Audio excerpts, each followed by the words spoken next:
ದಿವೋಹಂ ಸ್ನೇಹಿತರೆ, ನಾನು ನಿಮ್ಮ doctor Deepa Ranishekhar transform life ಪ್ರೋಗ್ರಾಮ್ಸಿಂದ love, light and gratitude. Happy birthday ಅನ್ನೋದು ಎಲ್ರಿಗೂ ತುಂಬ ಇಷ್ಟವಾದ ಒಂದು ವಿಶ್ ಅಲ್ವಾ. ಇವತ್ತು ಬರ್ತ್ಡೇ ಅಂದರೆ ಹುಟ್ಟು ಹಬ್ಬದ ಬಗ್ಗೆ ಮಾತಾಡೋಣ.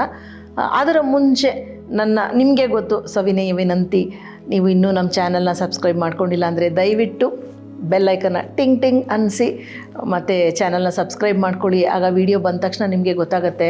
ತುಂಬ ಜನ ಈಗ ಆಲ್ರೆಡಿ ಲೈಕ್ ಮಾಡ್ತೀರಾ, ಶೇರ್ ಮಾಡ್ತೀರಾ, ಕಾಮೆಂಟ್ ಕೂಡ ಮಾಡ್ತೀರಾ. ನಾನು ಕೂಡ ಪ್ರತ್ಯುತ್ತರವನ್ನು ಕೊಡ್ತೀನಿ. ಆಲ್ರೆಡಿ ಮಾಡ್ಕೊಂಡವರಿಗೆ ನನ್ನ ತುಂಬು ಹೃದಯದ ಅಭಿನಂದನೆಗಳು, ವಂದನೆಗಳು.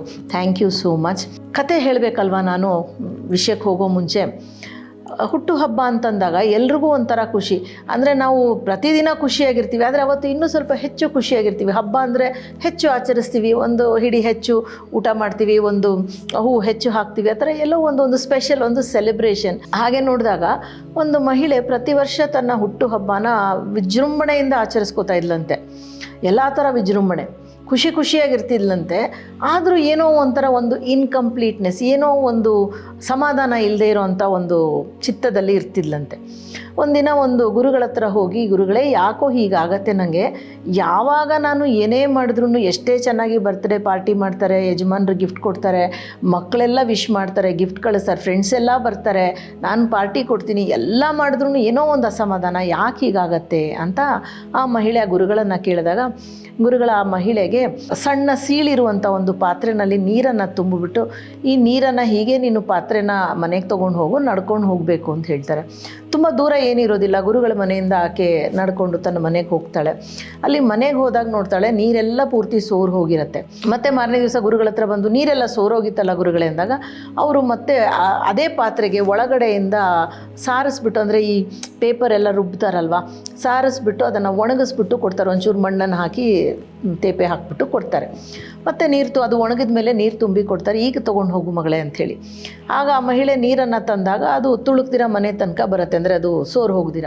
ಆಗ ವಾಪಸ್ ಬಂದು, ಇದರಿಂದ ಏನು ಅರ್ಥ ಗುರುಗಳೇ ಅಂತಂದಾಗ ಆ ಗುರುಗಳು ಹೇಳ್ತಾರೆ, ನೋಡಮ್ಮ, ನೀನು ಯಾವಾಗಲೂ ಬಾಹ್ಯ ವಿಷಯಗಳಿಗೆ ತುಂಬ ಇಂಪಾರ್ಟೆನ್ಸ್, ಮುಖ್ಯತ್ವವನ್ನು ಕೊಟ್ಟಿದೆಯಾ.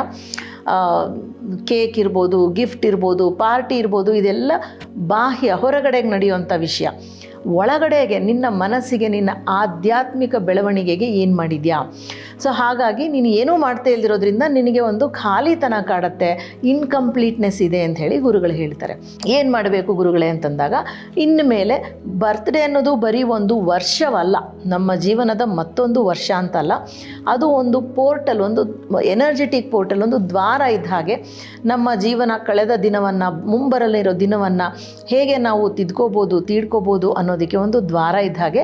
ಅದನ್ನು ಸರಿಯಾಗಿ ಉಪಯೋಗಿಸ್ಕೊಂಡ್ರೆ ಬೇಕಾದಷ್ಟು ಒಳ್ಳೆಯದಾಗತ್ತೆ ಮಗಳೇ.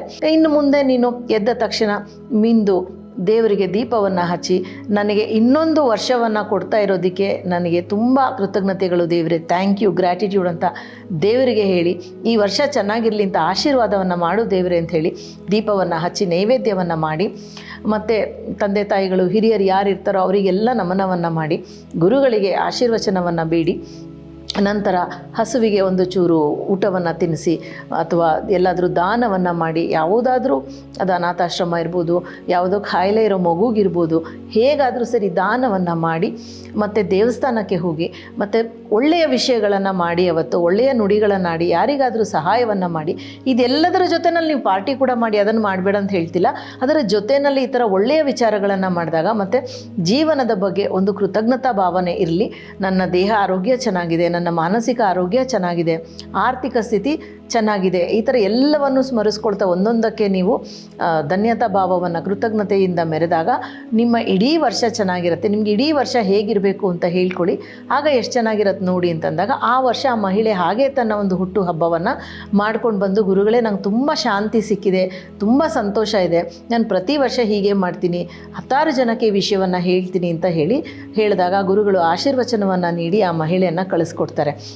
ಸೊ ಈಗ ಆ ಮಹಿಳೆಯ ಕತೆ ಇರಲಿ, ನಮ್ಮ ಹುಟ್ಟುಹಬ್ಬ ನಾವು ಕೇಕ್ ಕಟ್ ಮಾಡ್ಬೋದು, ಗಿಫ್ಟ್ ತೊಗೊಳ್ಬೋದು, ಕೊಡಿಸ್ಬೋದು, ಮಾಡ್ಬೋದು, ಎಲ್ಲ ಮಾಡಿದಾಗ್ಲೂ ಎಷ್ಟೋ ಸರ್ತಿ ಏನಾಗುತ್ತೆ, ಈ ದ್ವಾರ, ಈ ಎನರ್ಜಿ ಪೋರ್ಟಲನ್ನು ನಾವು ಎಂಟರ್ ಮಾಡಬೇಕಾದ್ರೆ, ಅದರ ಹೊಕ್ಕು ಹೋಗಬೇಕಾದ್ರೆ ನಾವು ಹಿಂದಿನ ವರ್ಷದ ನೋವನ್ನು, ಅಸಹಾಯಕತೆಯನ್ನು, ದುಃಖ ದುಗುಡ ದುಮ್ಮಾನವನ್ನು ಜೊತೆಗೆ ಬೆನ್ನಿಗೆ ಇಟ್ಕೊಂಡು ನಾವು ಮುಂದಕ್ಕೆ ಹೋದಾಗ ಈ ವರ್ಷದಲ್ಲೂ ಅದರ ಒಂದು ಕರಾಳ ಛಾಯೆ ನಮಗೆ ಇದ್ದೇ ಇರುತ್ತೆ. ಹಾಗಾಗಿ ನೀವೇನು ಮಾಡಿ ಅಂತಂದರೆ, ನಿಮ್ಮ ಹುಟ್ಟುಹಬ್ಬ ನಾಳೆ ಅಂತಂದಾಗ 12 ಗಂಟೆಗೆ ಪಾರ್ಟಿ ಮಾಡೋದಕ್ಕೆ ಅಂತ ಕಾಯ್ತಿರಲ್ಲ, ಅದಕ್ಕೂ ತುಂಬ ಮುಂಚೆನೇ ಸೂರ್ಯಾಸ್ತಮ ಆದಮೇಲೆ 7 ಗಂಟೆ 8 ಗಂಟೆ 9 ಗಂಟೆ ನಿಮ್ಗೆ ಯಾವಾಗ ಟೈಮ್ ಸಿಗುತ್ತೋ 5 ನಿಮಿಷ ನೀವು ಮಾತ್ರ ಇರಿ. ಪ್ರತ್ಯೇಕವಾಗಿ ನೀವು ಮಾತ್ರ ಒಂದು ಕೊಠಡಿನಲ್ಲಿ ಕೂತ್ಕೊಂಡು ಬಾಗಿಲನ್ನು ಹಾಕ್ಕೊಳ್ಳಿ. ಯಾರು ಇರೋದು ಬೇಡ, ಫೋನು ಎಲ್ಲವನ್ನು ಪಕ್ಕಕ್ಕೆ ಇಟ್ಬಿಡಿ. ಇದನ್ನು ಒಂದು ಕ್ಯಾಂಡಲ್ ರಿಚುವಲ್ ಅಂತ ಕೂಡ ಹೇಳ್ಬೋದು. ಒಂದು ಕ್ಯಾಂಡಲನ್ನು ತೊಗೊಳ್ಳಿ, ಪ್ರಿಫರಬಲಿ ಬಿಳಿ ಬಣ್ಣದ ಕ್ಯಾಂಡಲ್ ಇರಲಿ. ಕ್ಯಾಂಡಲನ್ನು ತೊಗೊಂಡು ಹಚ್ಕೊಳ್ಳಿ. ಆ ಕ್ಯಾಂಡಲನ್ನು ಹಚ್ಚಬೇಕಾದ್ರೆ ಕಳೆದ ವರ್ಷದ ಬಗ್ಗೆ ಒಂದು ಗ್ರ್ಯಾಟಿಟ್ಯೂಡನ್ನು ಇಟ್ಕೊಂಡು ಹಚ್ಚಿ.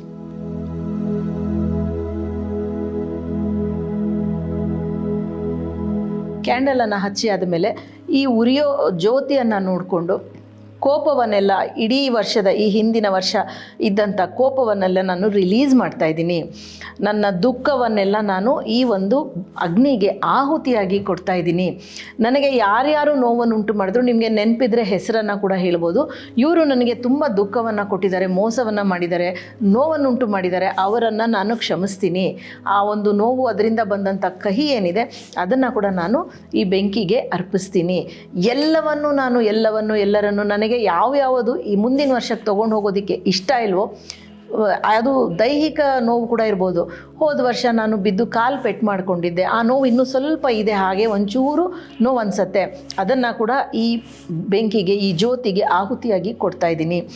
ಮತ್ತು ನನಗೆ ಒಂದು ಸ್ವಲ್ಪ ತುಂಬ ಬೇಜಾರಾಗಿತ್ತು, ಹಣ ಕಳ್ಕೊಂಡಿದ್ದೆ, ಯಾವುದಾದ್ರೂ ಇರ್ಬೋದು, ಎಲ್ಲವನ್ನು ಹೇಳ್ತಾ ಈ ಜ್ಯೋತಿನ ನೋಡಿಕೊಂಡು ಆ ಜ್ಯೋತಿಗೆ ಅರ್ಪಿಸ್ಬಿಟ್ಟು ನಾನು ಮಾಡಿದಂಥ ತಪ್ಪುಗಳು, ನಾನು ಮಾಡಿದಂಥ ಆತುರದ ಕೆಲಸಗಳು ಯಾವ್ಯಾವುದು ನನಗೆ ನನ್ನ ಜೀವನಕ್ಕೆ ಕಾಂಟ್ರಿಬ್ಯೂಟಿವ್ ಇರಲಿಲ್ವೋ ಅದನ್ನೆಲ್ಲ ಕೂಡ ನಾನು ಈ ಒಂದು ಜ್ಯೋತಿಗೆ ಆಹುತಿಯಾಗಿ ಕೊಡ್ತೀನಿ ಅಂತ ಹೇಳಿ ಕಣ್ಮುಚ್ಚಿ I let go of everything with gratitude, ಎಲ್ಲವನ್ನು ನಾನು ಕೃತಜ್ಞತೆಯೊಂದಿಗೆ ಈ ಒಂದು ಜ್ಯೋತಿಗೆ ಆಹುತಿಯಾಗಿ ನೀಡ್ತಾ ಇದ್ದೀನಿ, ಧನ್ಯವಾದಗಳು ಅಂತ ಹೇಳಿ ಆ ಜ್ಯೋತಿನ ಒಂದು 3 ರಿಂದ 9 ಸೆಕೆಂಡ್ ನೋಡ್ತಾ ನಿಮ್ಮ ಬೇಜಾರು, ದುಃಖ ದುಗುಡ, ಸೋಲು ಎಲ್ಲವೂ, ಅದರಲ್ಲಿ ನೋವು ಎಲ್ಲವೂ ಭಸ್ಮವಾಗ್ತಾ ಇದೆ ಅಂತ ಅಂದ್ಕೊಂಡು ಕಣ್ಮುಚ್ಚಿ ಕೂತು ಭಗವಂತನಿಗೆ ಈ ಒಂದು ಜ್ಞಾನಕ್ಕಾಗಿ, ಈ ಒಂದು ರಿಚುವಲ್ಗಾಗಿ ಒಂದು ಧನ್ಯವಾದವನ್ನು ಹೇಳಿ, ನೀವು 1 ನಿಮಿಷ 2 ನಿಮಿಷ 5 ನಿಮಿಷ ನಿಮ್ಗೆ ಎಷ್ಟು ಟೈಮ್ ಇದೆಯೋ ಅಷ್ಟನ್ನು ಮಾಡಿ. ಈ ಹಿಂದಿನ ವರ್ಷದ ನೋವುಗಳನ್ನೆಲ್ಲ ಬಿಟ್ಟು ನಾನು ಮುಂದಕ್ಕೆ ಸಾಗಲು ಇಚ್ಛಿಸುತ್ತೇನೆ ಅಂತ ಹೇಳಿಬಿಟ್ಟು ಈ ಒಂದು ಕ್ಯಾಂಡಲ್ನ ಅಂತ ಊದ್ಬಿಡಿ. ಈ ಕ್ಯಾಂಡಲ್ನ ಊದಿ ಆದಮೇಲೆ ಮತ್ತೊಂದು ಫ್ರೆಶ್ ಕ್ಯಾಂಡಲ್ನ ತೊಗೊಳ್ಳಿ.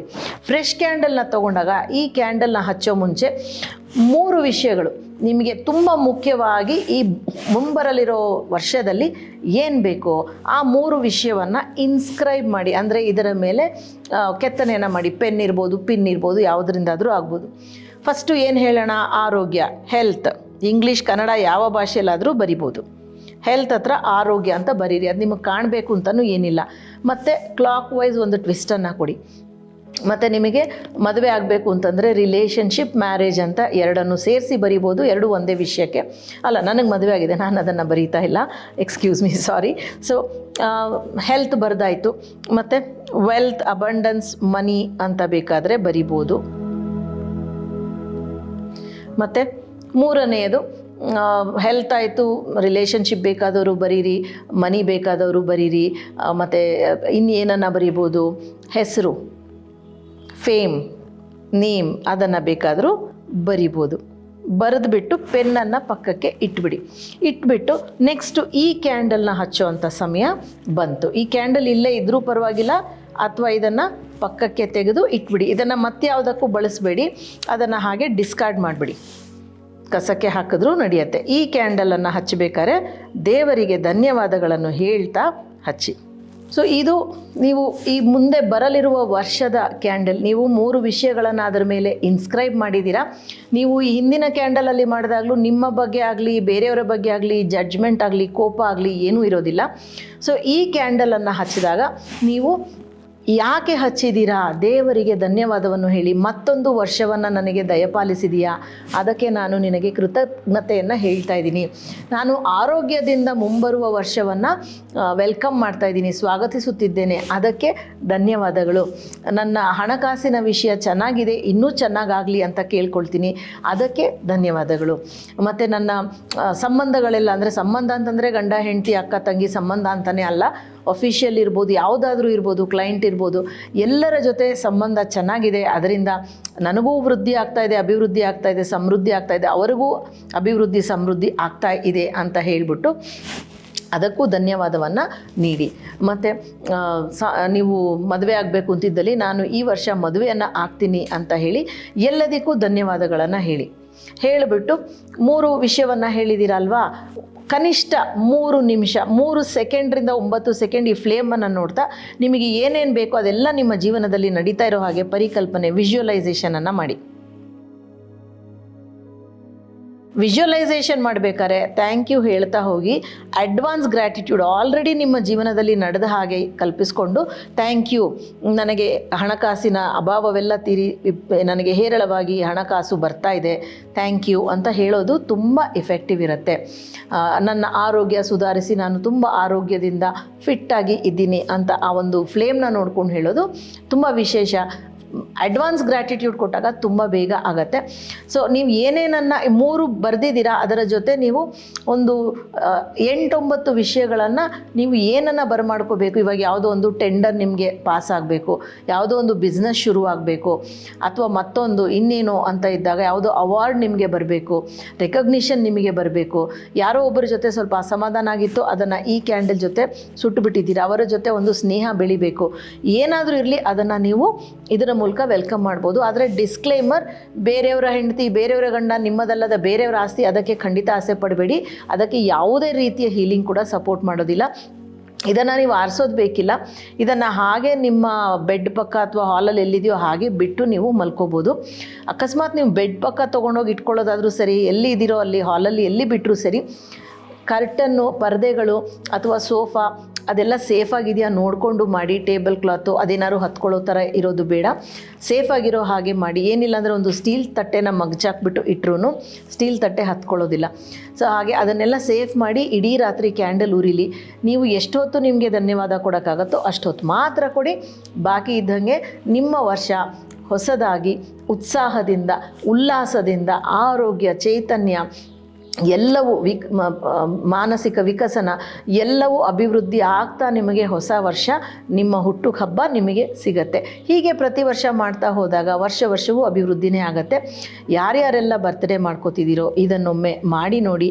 ಯಾವಾಗ ಯಾರೇ ಮಾಡಿಕೊಂಡ್ರೂ ಹ್ಯಾಪಿ ಹುಟ್ಟುಹಬ್ಬ ಟು ಯು ಅಂತ ಹೇಳ್ತಾ ಬೀಳ್ಕೊಡುಗೆ ಕೇಳ್ತಾ ಇರುವ ನಾನು ನಿಮ್ಮ doctor Deepa Ranishekhar, transform life ಪ್ರೋಗ್ರಾಮ್ಸಿಂದ ದಿ ಓಹಂ ಲವ್ ಲೈಟ್ ಆ್ಯಂಡ್ ಗ್ರ್ಯಾಟಿಟ್ಯೂಡ್.